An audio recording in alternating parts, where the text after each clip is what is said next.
बिस्मिल्लाहिर्रहमानिर्रहीम। हमारा आज का टॉपिक है exercise 1.6 question number 3। Two sides of a rectangle differ by 3.5 centimetre. Find the dimensions of the rectangle if its perimeter is 67 centimetre. First word जो हम समझेंगे वो है dimensions. So dimensions of the rectangle जो होती हैं वो होती हैं लेंथ और विड्थ।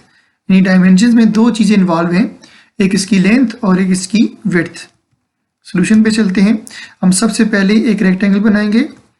रेक्टेंगल में इसकी जो लेंथ है हम इसको सपोज कर लेते हैं x, और जो इसकी विड्थ आती है उसको हम सपोज कर लेते हैं y, and the width of the rectangle is equal to y। पहले लेंथ आपने सपोज की इक्वल टू x, फिर विड्थ सपोज कर ली अपनी इक्वल टू y। अब दोबारा पढ़ते हैं। Two sides of a rectangle differ by 3.5 centimetre. So as given, two sides of a rectangle differ by 3.5 centimeter. So differ means to subtract. हम minus करेंगे, सब्ट्रैक्ट करेंगे, इसका मतलब ये होता है।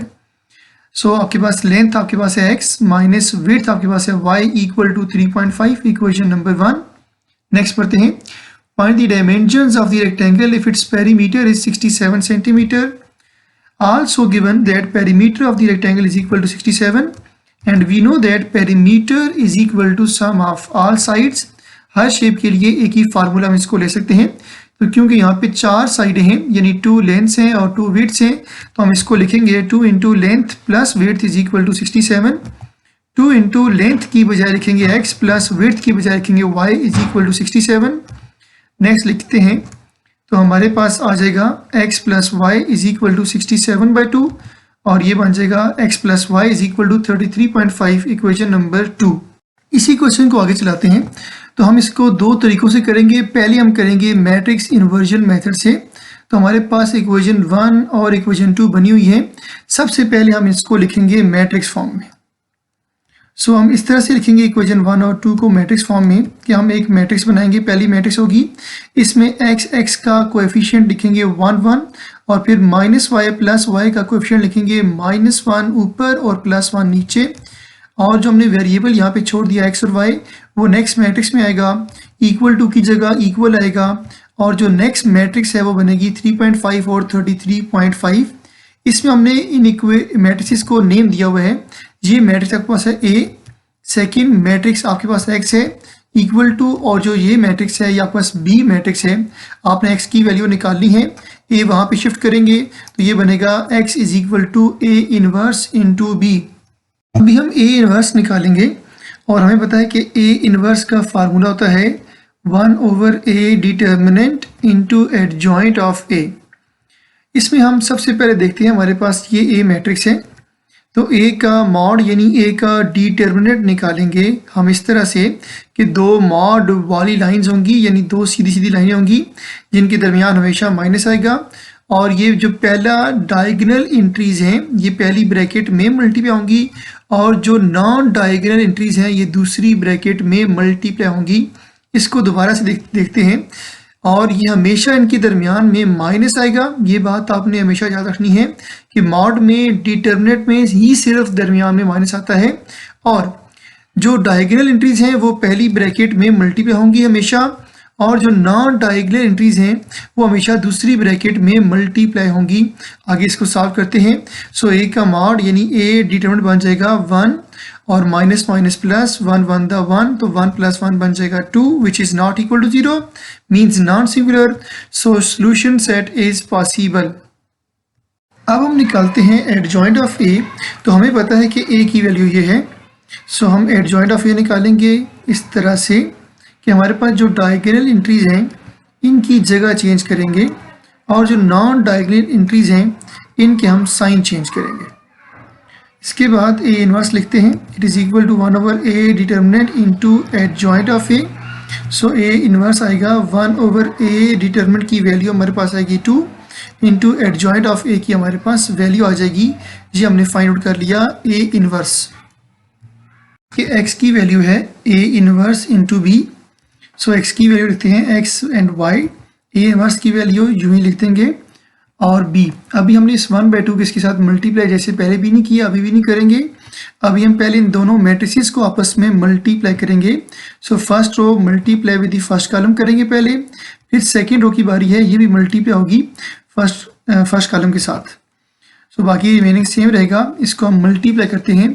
सो 1 मल्टीप्लाई 3.5 प्लस 1 मल्टीप्लाई 33.5, फिर -1 मल्टीप्लाई 3.5 प्लस 1 मल्टीप्लाई 33.5, रिमेनिंग हम सेम रखेंगे। इसको हल कर लेंगे और ये ऊपर वाले दोनों आपस में ऐड हो जाएंगे, 37 बनाएंगे, और इन दोनों के साइन चेंज हैं तो ये आपस में सेपरेट होने के बाद 30 बना देंगे। अब हम इस 1/2 को 37 के साथ अलग मल्टीप्लाई कर देते हैं और 1/2 को 30 के साथ अलग मल्टीप्लाई कर देते हैं, जो डिवाइड करने के बाद बन जाएगा 18.5 और 15। इसका मतलब है कि x 18.5 बन जाएगा और y आपके पास 15 बन जाएगा। क्रैमर रूल जब हम शुरू करेंगे तो हम इसमें भी इक्वेशन 1 2 ऐसे ही लिख के इसको मैट्रिक्स फॉर्म में लिखेंगे, और इसमें भी आप जो है वो a का डिटरमिनेंट निकाल सकते हैं, अलग से भी निकाल सकते हैं। लेकिन अगर आप, क्योंकि क्वेश्चन सेम है, दो तरीकों से कर रहे हैं, तो एक ही स्टेप है जो आपने बाद में दोबारा करना है। अगर इसको आप ना करें तो बिल्कुल भी गलत नहीं है। हम दो डिटरमिनेंट्स और निकालेंगे। पहला हमारे पास होगा ax डिटरमिनेंट। इसमें आप देखिएगा तो जो डिटरमिनेंट हमने निकाला भी है तो इसकी ये जो लाइंस हैं ये सीधी सीधी हैं, ये ब्रैकेट्स नहीं है बल्कि मॉड है, तो ये x का डिटरमिनेंट होगा।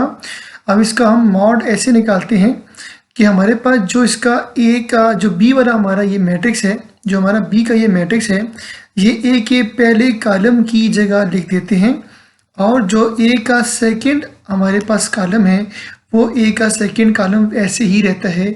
इसको हम बोलते हैं ax डिटरमिनेंट। हम इसको ऐसे निकालेंगे कि हम लिखेंगे ax डिटरमिनेंट, दो लाइनें जिनके दरमियान में माइनस होगा, और इसके पहले इस साइड पर भी हम एक ब्रैकेट लगाएंगे जिसमें डायगोनल एंट्रीज आपस में मल्टीप्लाई करके लिखेंगे, और उसकी दूसरी साइड पर भी एक ब्रैकेट लगाएंगे जिसमें नॉन डायगोनल एंट्रीज आपस में मल्टीप्लाई करके लिखेंगे। इसमें हम थोड़ा सा और समझ लेते हैं कि दरमियान में तो लाजमी माइनस ही आएगा, और ये जो डायगोनल एंट्रीज हैं ये पहली ब्रैकेट में मल्टीप्लाई होंगी, और जो नॉन डायगोनल एंट्रीज हैं ये दूसरी ब्रैकेट में मल्टीप्लाई होंगी।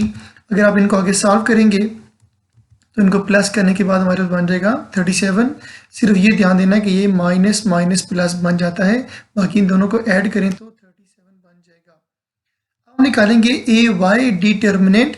इस तरह से निकालेंगे कि हमारे पास जो आपके पास a का पहला कॉलम है वो a का पहला कॉलम तो सेम रहेगा, जो आपके पास सेकंड कॉलम है a का, उसकी जगह b मैट्रिक्स वाला कॉलम हम लगा देंगे। अब इसका भी डिटरमिनेंट निकालेंगे तो ये दो आपकी सीधी सीधी लाइनें होंगी, उनके दरमियान में माइनस होगा, इसके साइड पर भी एक ब्रैकेट होगी जिसमें डायगोनल एंट्रीज मल्टीप्लाई करेंगे, और इसके उस तरफ भी एक ब्रैकेट होगी जिसमें नॉन डायगोनल एंट्रीज आपस में मल्टीप्लाई करेंगे।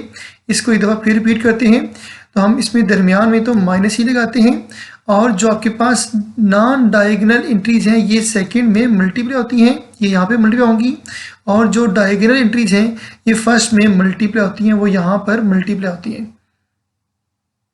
आगे इनको देखिएगा तो ये आपके पास इनको हल करने के बाद 33.5 माइनस 3.5 बनेगा, और ये आपके पास ay डिटरमिनेंट बनेगा 30। क्रैमर रूल में x का फार्मूला होता है x is equal to ax determinant dividing by a determinant. अगर आप इनकी वैल्यू पुट कर दें तो 37/2 बन जाएगा 18.5, और y बराबर होता है ay determinant dividing by a determinant. अगर आप इनकी वैल्यू भी पुट कर दें तो ये बनता है 30/2 विच इज़ इक्वल टू 15। सो आपके पास x की वैल्यू बन जाएगी 18.5 और y की वैल्यू बन जाएगी 15।